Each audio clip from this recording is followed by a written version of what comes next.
Notability and GoodNotes are two of the best note-taking apps for college students. Let's compare how each one functions on this incredibly budget iPad for all of you college students trying to save a buck. Hey guys, welcome back to Affordable Tech. My name's David, and this is where you can find videos on the best tech for your buck. I'm going to be breaking down both of these apps and describing who each one might be for. That way, you'll know which one is right for you.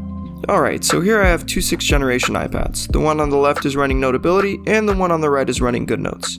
Here we can kind of see how the homepage is set up. Here on GoodNotes, it's kind of more of a file / notebook type of thing going on, and then on Notability, it has all your subjects here on the left-hand side, and then all the notes on the right-hand side. Alright, creating a new notebook on GoodNotes goes like this.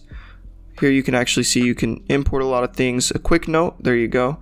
And then you immediately begin going with the quick note. And then when you want to create a new notebook, you click there, notebook. And then here you have a bunch of different options of covers you can pick from.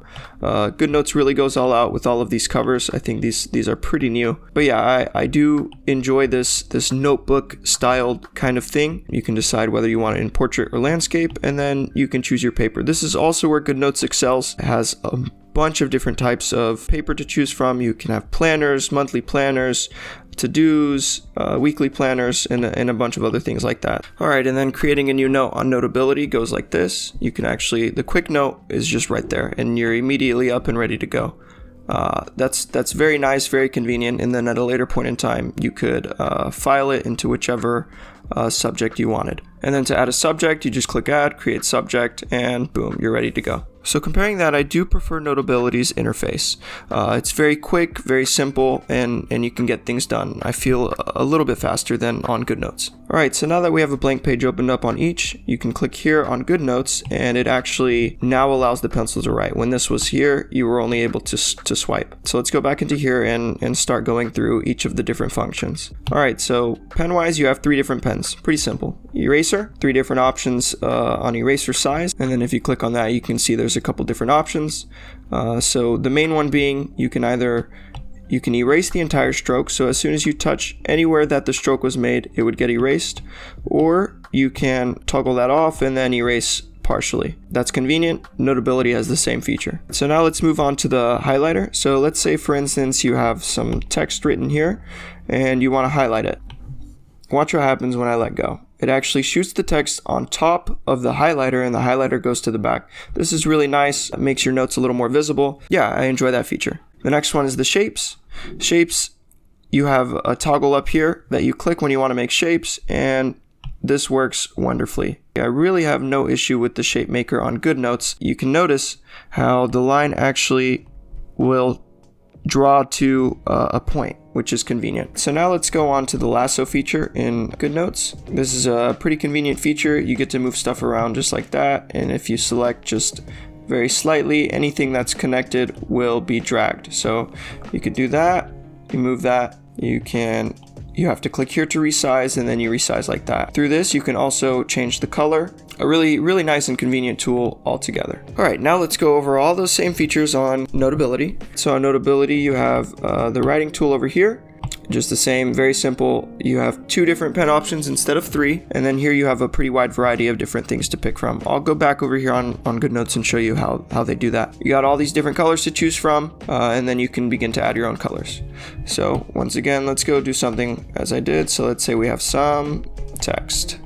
Alright, and we want to highlight it. So now we have the highlighting feature.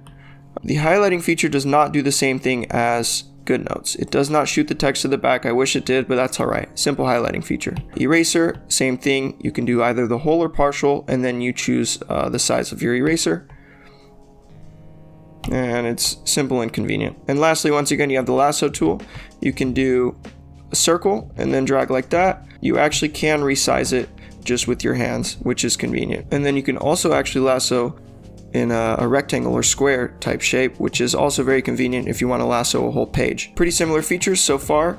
Let's continue. Alright, so I did want to mention that here on GoodNotes, you have 3 different color options to pick from. And then you can actually go through here. Here are more color options, and then you go to custom and pick whichever color you'd like. You can add it to your presets. So now let's go back and let's go to presets.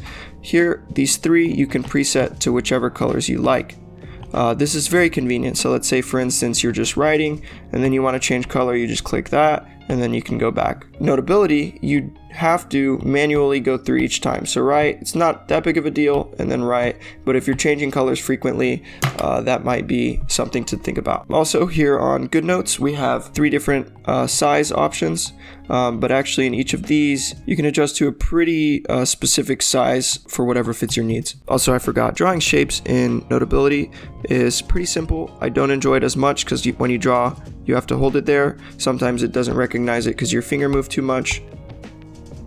You can see it does work well, it just takes quite a little bit longer than GoodNotes. Both of these apps have an adding media option. So here on Notability, we have photo, take a photo, GIF, or stickies. So you can actually add a sticky note, which is actually kind of nice. And then here on GoodNotes, you can add the photo from here, take a picture from here, and then add a text box. Just like that. So I would say that I do enjoy how Notability has stickies and you can add GIFs as well. Just a nice unique feature to have added. Alright, so now that you've kind of seen most of the features that these have that are similar, let's move on to something each one is uniquely good at. Alright, so I'd say the best feature on Notability is being able to record audio while writing a note and then have that audio play back in real time as the notes are created. So here, you can see if we play it. Record audio while writing a note, and then there you go. You can see how it was playing back with the audio as the notes were being written. That's a very, very neat feature. I think it's very appealing to college students in lectures and whatnot. I think that's a wonderful feature. And then I'd say a unique feature to GoodNotes would be being able to have this. But let's say, for instance, you're writing over here. Oops. You're writing over here. You can see how this blue window kind of appears, and then when you continue writing over here, it lowers and then, or it continues on, and then once you get to the very edge of the page, it continues. So you can just be writing on the same exact line and fill up an entire page. This is very convenient. I really do enjoy this feature. Alright, so switching notes on GoodNotes goes like this. When you swipe, if you don't have a page there, if you pull to release, it'll add a new note. And then you can either choose whatever template you wanted and click add, and then there you have that template. I don't really like this as much as Notability scrolling, because in Notability, when you're writing, let's say you write, it'll continue the page. It's a very, very seamless, very neat. I really enjoy this. GoodNotes has this custom template import. So I actually created a calendar type template on Keynote, and then I was able to import it into here. And you can see when I toggle this off, I can tap through the tabs. It'll bring me through the months. Really neat feature. I like the way that you can do that. So in this, it works very well. And then let's look at some more unique features on Notability. Typing support is much better. I'm not going to go too much in depth into that, but if you do prefer typing most of your notes, I would say definitely get Notability because the typing support is significantly better. And then lastly, another really unique feature on Notability is this multi-doc view. So for instance, if I'm here and I want to swipe over really quickly, I can access some recent notes. I can actually search through all my notes. You can actually grab it, drag it, and now you have a multi-view note. This is awesome. The fact that you're able to kind of just look through, let's say you're looking at notes, making new notes.